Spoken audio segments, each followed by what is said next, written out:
Boa tarde, me chamo Júlia Dourado e esse vídeo é sobre a substância água. Ela é composta por uma molécula de hidrogênio e duas de oxigênio que se ligam por ligação covalente. A ligação covalente forma um ângulo de 105,4 graus, que promove a polarização da molécula. Além disso, a água é uma molécula apolar. Uma molécula de água se liga a outra por meio da ligação de hidrogênio.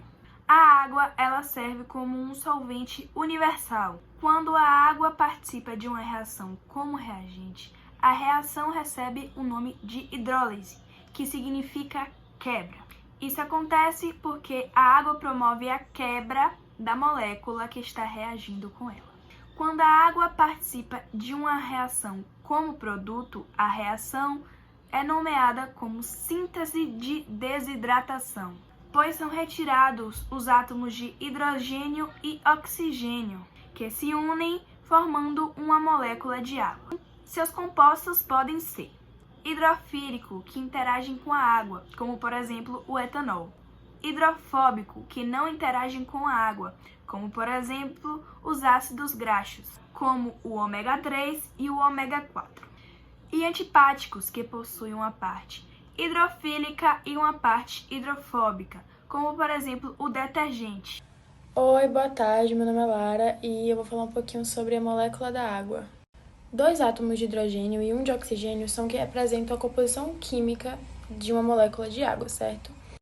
Ainda que exista uma relação química entre um átomo de hidrogênio e um de oxigênio, e por serem estabelecidos pelos 2 átomos, os átomos de oxigênio eles aproximam de forma mais efetiva os elétrons, que dessa forma eles permanecem mais juntos.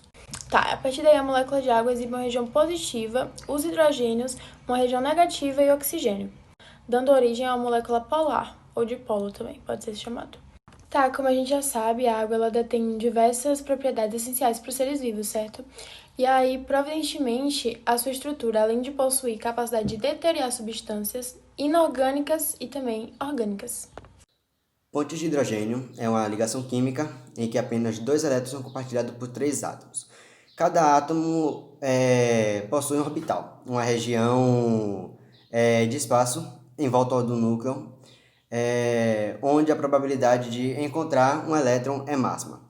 Na combinação dos orbitais dos 3 átomos, há a formação de orbitais moleculares.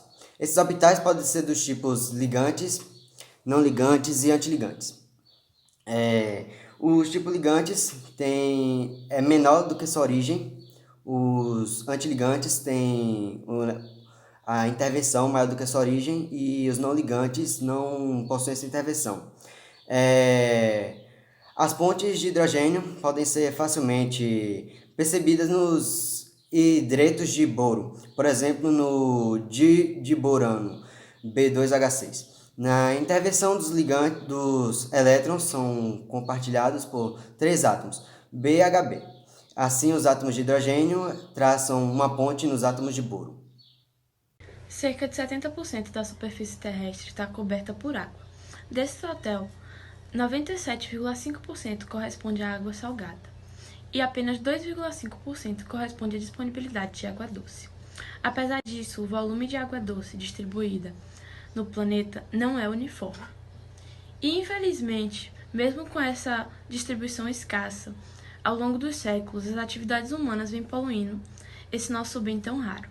Entre os 3 tipos de poluição, a poluição da água, do solo e do ar, a poluição da água é a mais preocupante. Isso porque a água é um dos fatores mais importantes para a vida na Terra.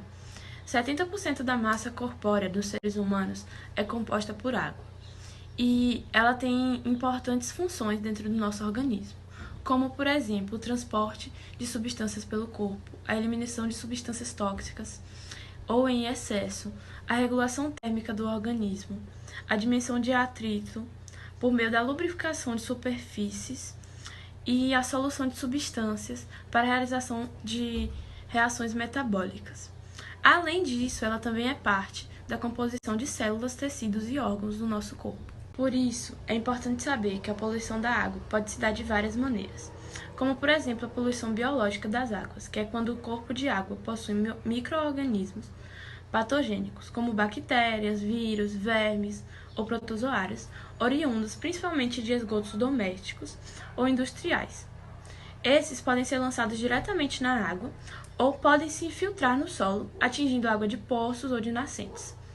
A consequência desse tipo de poluição são diversas doenças que podem ser transmitidas não só para os humanos, mas também para os animais, como febre tifoide, cólera, leptospirose, hepatites e etc. Temos também a poluição química das águas, que ocorre por meio de produtos químicos nocivos e indesejáveis. Entre esses principais produtos químicos, temos os fertilizantes agrícolas e o derramamento de petróleo por acidente de navio. A poluição sedimentar das águas também é muito comum e ocorre quando há o acúmulo de partículas e suspensões, tais como do solo de produtos insolúveis inorgânicos e orgânicos. Isso é resultado, por exemplo, da acumulação de lixos em detritos que possuem poluentes químicos biológicos, os quais impedem a entrada de luminosidade dos recursos hídricos e dificultam a fotossíntese das águas, e também a visualização de comida pelos animais aquáticos. Por fim, temos a poluição radioativa, que ocorre por meio dos resultados ativos lançados por experiências nucleares e atômicas gerados em usinas nucleares ou em hospitais. Por isso, é tão importante que a gente fique atentos a cada uma de nossas ações e em como elas vão refletir no meio ambiente, nas águas, rios ou mares, porque sem água não há vida.